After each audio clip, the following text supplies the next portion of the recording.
From America's farm to fork capital and some of the richest farmland in the world, it's time for What's in Season with Michael Marks. Thank you so much for joining us on this episode of What's in Season with Michael Marks. It is the middle of summer. Oh my goodness, the boys of summer are out on the baseball diamond playing baseball, but the joys of summer is in the farmer's market and the produce market. Peaches, plums, nectarines, apricots, and beautiful cherries. Can't wait to show all of those to you. Plus we have Jeremy Patton is going to be with us today from Culture and Crumb. He's got a great appetizer using grilled peaches. Can't wait to show that to you. Mandy Bottoms is with us. We're going to sneak some math into the kids' summer program. Oh, this is going to be very cool. Dr. Chelsea Azarkan, you know, a lot of people are out hiking. That's a great opportunity for you to get Lyme disease, and Dr. Chelsea, who's had Lyme disease, is going to talk about the importance of this. Plus, of course, we have Chef Adam Peckel is with us. I don't know what he's doing, but it's with stone fruit. Hey, let's go ahead and get started with stone fruit. Let's start with the tiniest of all the stone fruit, the cherries. I've got to tell you, these early cherries that we have seen so far this year have been some of the best cherries that I have seen in many, many years. And the reason for that is very, very simple. A lot of the scientists who are developing newer varieties of cherries, they've had to develop varieties that will take very low hours of chilling. All stone fruit, all deciduous fruit trees, all nut trees, they all need chilling hours. And there was a time when I first started in the produce industry, it was easy to get easily 1,000 chilling hours over the winter time. Well, this year we were lucky in Kern County, for example, lucky to get maybe 300 hours of chilling hours. What does a chilling hour do? It's very important for the tree. It helps that tree store up energy. So when springtime comes, that energy is released and we pop blossoms and we get fruit. And so they've been developing varieties that will take lower chilling hours. And that's exactly what we have with these cherries. First thing I want you to look for with these cherries, when you're looking at cherries like this, two things I look for. They got to be shiny. If they're really shiny, here's what happens when they're shiny. They're shiny because there's so much sugar and juice in that tiny little cherry, it causes the skin to be very tight. And when the skin is very tight, that's when they're super shiny. So I just look at, are they really shiny? That's what I look for. Second thing I look for, look at all those stems. Do you see all those stems? What do you see with those stems? Yeah, when you see all the stems gone, that means those cherries have been around a while. The stems have fallen off. But when the stems are there and they're beautiful velvety green, just like these, those are fresh cherries. Now, cherries are here one day, they're gone the next. So they live in the fast lane. So if you love cherries, when you see good cherries, you get them, you eat them. I always tell people, by the way, buy 2 bags of cherries. One for yourself, and then one you can share with others. Of course, other stone fruit, and by the way, why do we call them stone fruit? There's a little pit in the middle, a little stone in the middle. So cherries have a little tiny stone. One of my favorite fruits, one of my favorite stone fruits is right here. I love apricots. They're called the golden seed of the sun. It was said that Confucius did his best thinking underneath an apricot tree, picking apricots. I call apricots, by the way, the Andy Warhol of produce. Andy Warhol was well known for saying every person gets 15 minutes of fame. 15 minutes, that's all we get, 15 minutes of fame. Well, apricots, they have 15 minutes when they're perfectly ripe. They go from unripe to perfectly ripe to overripe in 15 minutes. Well, not 15 minutes. You get the idea. Very, very quickly. So when you see a perfectly ripe apricot, enjoy that apricot. I absolutely love apricots. And then, of course, the big boys of stone fruit, peaches and nectarines. There's 2 main types of peaches and nectarines. There are white flesh and there are yellow flesh. By the way, up until World War II, 1945, up until the end of World War II, all nectarines were white in flesh. In fact, during the Middle Ages, the kings and queens of England, they would literally harvest the white flesh nectarines on pillows and take them into the castle. White flesh nectarines are very, very delicate. So when we got the first yellow flesh nectarine in La Grande, California, in fact, the first variety is called La Grande, California. That's where it was done.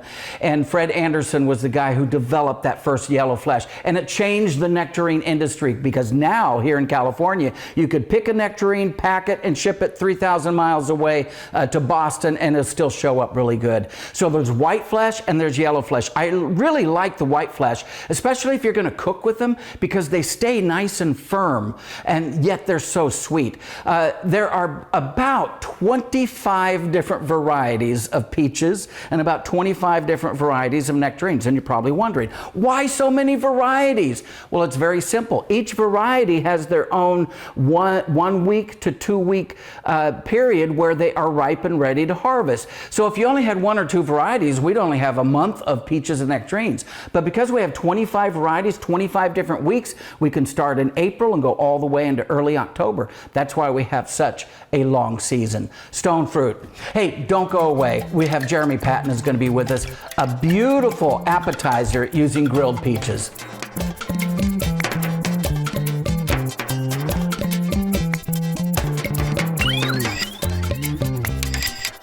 Hey, welcome back to What's in Season with Michael Marks. I thought I'd teach you how to pick out the best stone fruit, how to pick out the best peaches and nectarines. I know a lot of people, they look at the red blush. The red blush is the last thing you should look for. Americans are suckers for red, and the peach and nectarine farmers know. So they develop varieties with, look at this is like 95% red blush. That has nothing to do whether it's ripe or not, or going to ripen.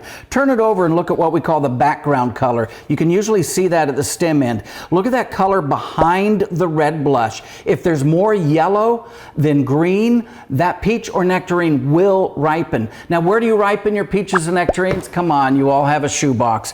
Just put your peaches and nectarines single layer in the shoebox, just like so, and then put the lid on. I usually put mine in the laundry room because that's the warmest room of the house. And every day, just go by. Does it smell like peach cobbler? If it does, it's ready. But you have some beautiful ripe peaches and you're grilling them. This is Jeremy Patton from Culture and Crumb. What a great idea for an appetizer. You know, the grill's already going because it's summer, so while you're waiting to put the meat on, this is an amazing appetizer that you can do very quickly with these super ripe peaches, and it's going to be absolutely incredible. So we have here a marinated chèvre. Chèvre is just goat cheese. It's the French word for goat cheese. So we're going to start by, and you can get this at any grocery store. This brand I particularly like, but there's brands all over the country and California that you can use. So we're going to start by just pouring out all that oil. It's really good, flavorful oil, but we don't need it for what we're doing today. Then we're going to take that chèvre and we're just going to scoop it into your bowl there. There's some herbs in there. That's okay. They're going to get all blended up. And we're going to turn that mixer on. So this is going to be on for about 20 seconds, and we're going to let that go. What we're looking for is a really nice whipped consistency. Okay. While that's going, we can go ahead and take our oil, and we're going to just oil those beautiful peaches just like that. So you're not going to waste that olive oil? We're not going to waste it. You can save it. You can save it for other things. Then once those are oiled up, you're going to take those out and you're going to put those on your grill. Okay. Just about 2 to 3 minutes. Doesn't take long, right? Face down, doesn't take long. That's not the time to get on Facebook. It's No. not the time to get on the phone. It's the time to stay right there with them, right? Stay with your peaches. Once you get those nice grill marks, you know you're done. That's my cousin from Alabama. Perfect.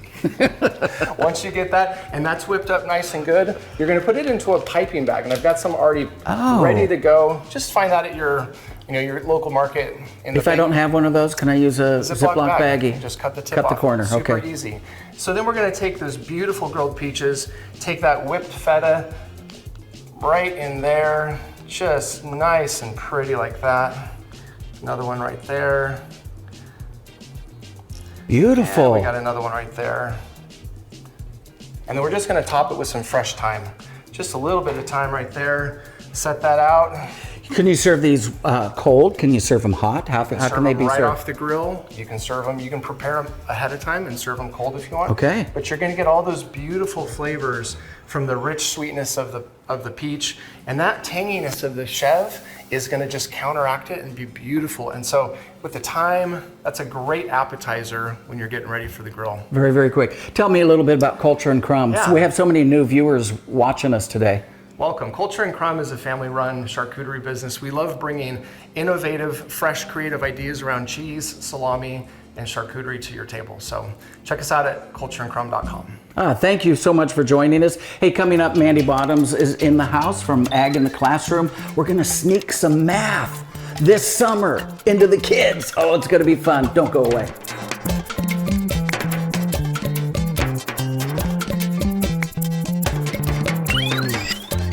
Welcome back to What's in Season with Michael Marks. If you have any questions, you have a suggestion for us, you want to talk, you want to write to any of our guests here on What's in Season, you can write to us. Very simple. What's in Season at cbs.com. Very, very simple.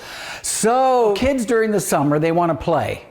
You have a way, Mandy Bottoms, you have found a way to get math into their summers. That's right. And sneak it in. You have to sneak it in. So I think a lot of parents go out and buy a bunch of workbooks at the beginning of the summer, and kids get tired of doing those workbooks really fast. So you have to find creative ways to sneak in all of those skills that they're learning at school so that they stay fresh on them and they can go back to school and feel like they haven't missed out. Okay, this thing, by the way, is so cool. I wish I had one of those when I was a little kid. So we're going to show you some different ways that you can measure stone fruit or any fruit that you have in the kitchen, really, using some different tools. So the first thing we're going to do is mass, or for little kids we call it the weight of an item. Okay. So I use this one when my kids are really little. It's a great way for them to visualize. We're going to start with the apricot, and I want you to put this apricot in one hand, and then I've got some different gram weights here, and you're going to try to find one that's about the same, and then we'll keep adding until we get some balance on our scale here.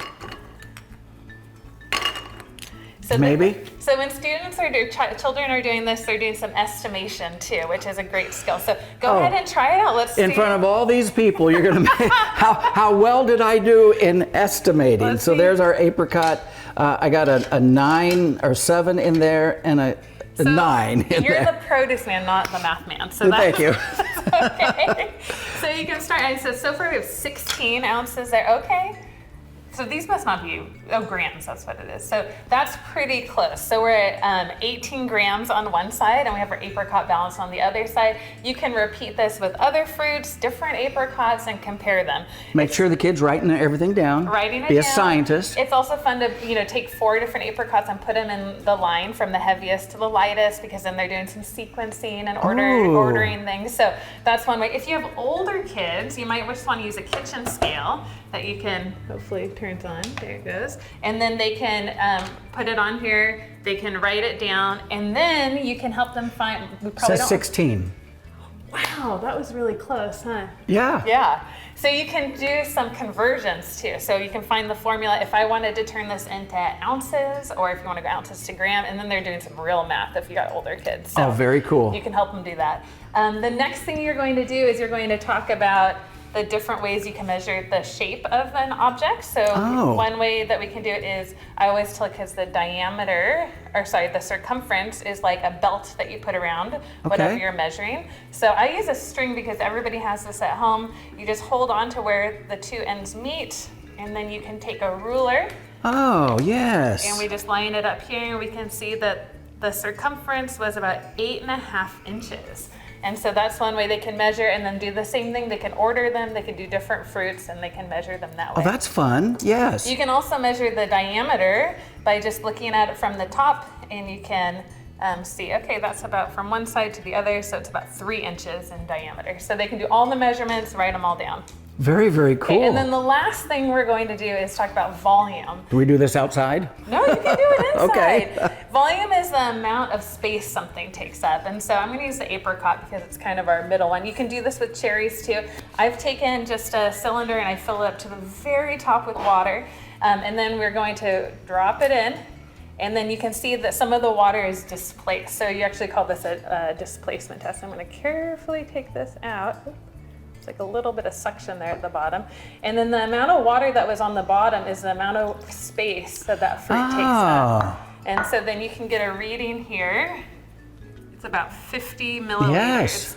So you can say that the volume of that apricot was 50 milliliters, and you can repeat it and try it with different fruits. So you don't need any special tools, and you can be doing math all summer long. Oh, what fun is that? You cannot eat that fruit until you measure it and weigh it and displace it. That's right. And do a full report for the family. There you go. I love it. I love it.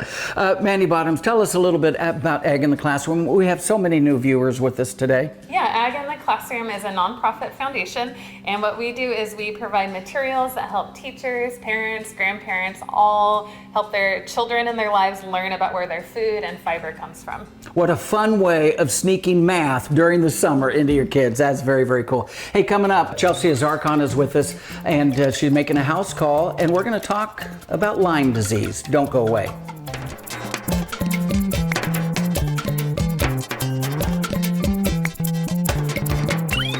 Well, this is the time of year where everybody gets out and they start hiking and they're on the trails. And one of the things, guess who's dropping in for dinner?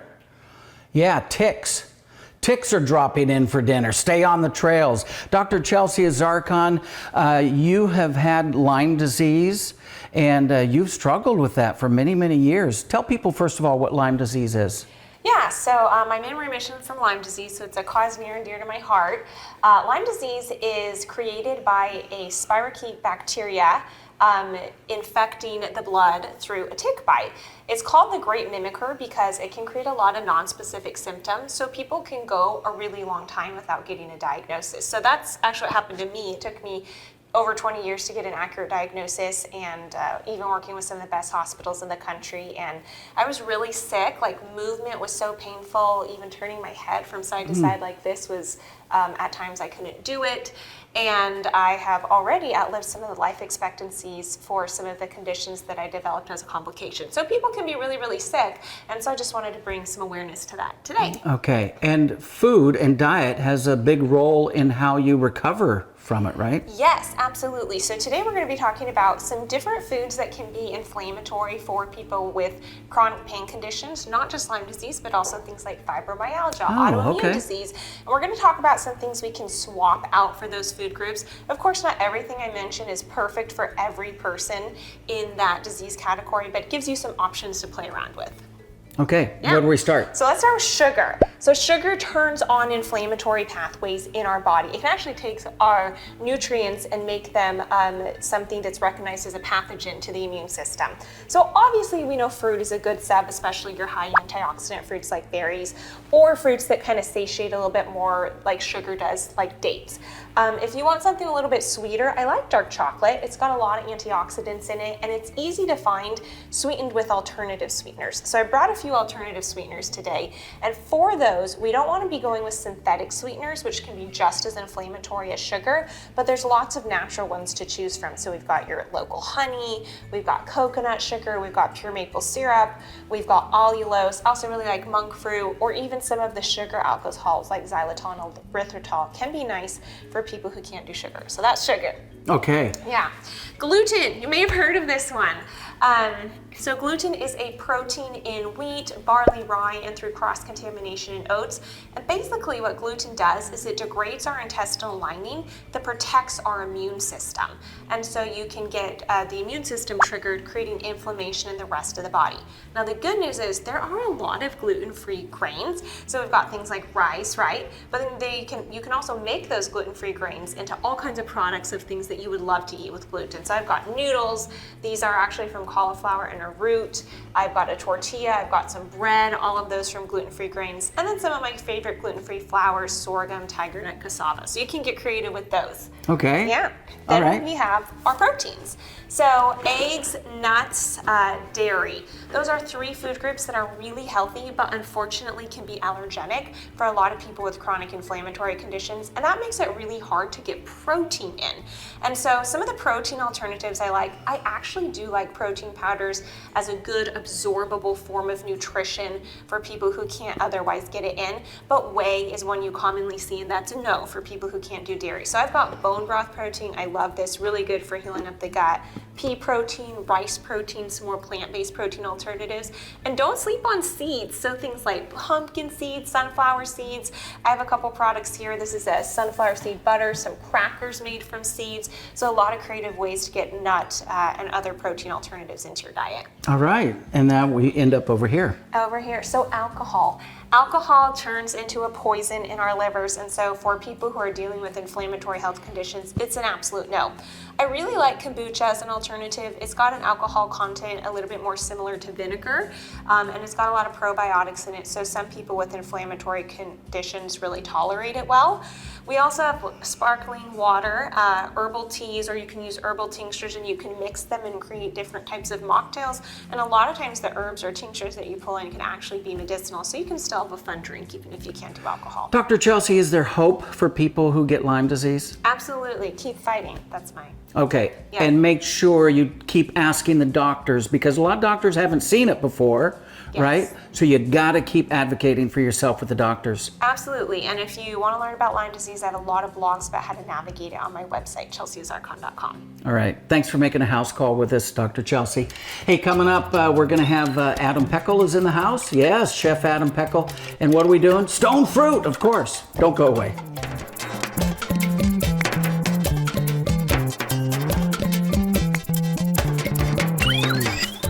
Well, thanks for staying with us. You better stay with us to the very end, because Chef Adam Peckel ends every show. We've been talking about stone fruit. First of all, what do you love about stone fruit? I got the variety. I mean, you've got so many different fruits, and they all kind of have different qualities. You know, you start with the cherries and the apricots, the nectarines. You can go real into dessert or a little savory, like Jeremy did earlier with that awesome appetizer. I'm going to stick with dessert today. Okay. Because stone fruit also, I'm a chef. I cook savory food, so I like easy desserts. And stone fruit, I mean, it's almost a dessert just on its own. But again, we've got a little bit of puff pastry, Okay. which again, it's in your freezer. It's the freezer section at your store. Super easy to do. I've seen a lot of this like online. People are doing this really easy, simple dessert. So Okay, how do we get started? Well, let's start with cherries. So I've got some cherries ready to go. So first, it's nice to have one of these silicone mats. If not, a little parchment paper will work. We take a little bit of brown sugar, and we just kind of lay that down. And I'll just do one of these right here. And then I'll take some of these cherries, just pitted and sliced in half, and I'll lay them down there. I like, for the cherry one specifically, I like to kind of do them cut side down for kind of a nicer little look. And we'll kind of put those there, get a bunch of cherries. And you can take this in a bunch of different directions. We're gonna do a real simple one. You could add a little cheese or cream cheese or brie in here. If you wanted to take it in a more savory direction, we're gonna do this one more for dessert. And I've got a nice little piece of puff pastry. I like to fork, put some holes in it, because you wanna prevent it to puff too much. We want it more of like almost like a breakfast pastry, kind of a Pop-Tart for adults. Okay. And we just put it right over our fruit. Oh, I see what just you're like doing. this. And you can kind of really just press it down there, right? It does look like a Pop-Tart. It really does. And then we just do a little bit of egg wash on there. And that'll help it brown up a little bit nicely, right? A healthy Okay. Pop-Tart. Just like that. We Dr. can do Chelsea it- will like this. I know she would. We can do it with apricots, peaches, any of them. Now with the bigger stone fruit, let's see if we can get it off that pit there. I like to slice it really thin, and we'll kind of have a different look with these bigger stone fruits, but we'll kind of do the same process here. A little bit of that brown sugar. Now, why do you do it upside down like this? It's kind of... Well, we're gonna see that. You gotta wait till the end, right? Okay. So we'll just put that nice little sliced peach on there. Put that down. Apricot. Apricot, thank you. So you are the produce man. Golden seed of the sun. And we will, again, put some little fork holes in here. Official culinary term, That's ladies right, and gentlemen. fork holes. Fork holes. That's it, again, and we'll egg wash. Okay, and then I just throw these in a nice hot oven, 400, for about 20 minutes or so. Kind of depends on your oven, but I think we've got some in the oven that we can check out. And we'll do the little magic of television here and swap these guys out. There you go. Oh. Lovely. Yeah, yep. Now you see it. Oh, look at that. Okay. So we got our little plate here. And again, just a nice simple dessert. Or you can do this for breakfast. I think this would be a suitable breakfast. You flip it over, and you get this nice kind of cherry upside down cake, a nice little simple little whipped cream on there. Will you get mad at me if I wanted vanilla ice cream on there? Vanilla ice cream would be fantastic. Yeah. So again, do with the peaches, the nectarines, any of that stone fruit. add different flavors. You could add spices, herbs if you wanted to. How nice But so is simple, that? so easy. 10 minutes to put together, 20 minutes in the oven, and you're good That to go. is so cool. Chef Adam Peckel, how can people get in touch with you if they want you to? Mostly on Instagram. I kind of talk to most of my followers there, Chef Peckel on Instagram, and Okay. that's about it. All right. Well, that's it for Stone Fruit. What a way to end the show. I'm going to grab a fork for should, that. you Oh, should. my goodness. Thanks so much for joining us. Again, if you need to reach any of us here at What's in Season, just write to us, what'sinseason@cbs.com. Thanks again for joining us. We will see you next time. There you go.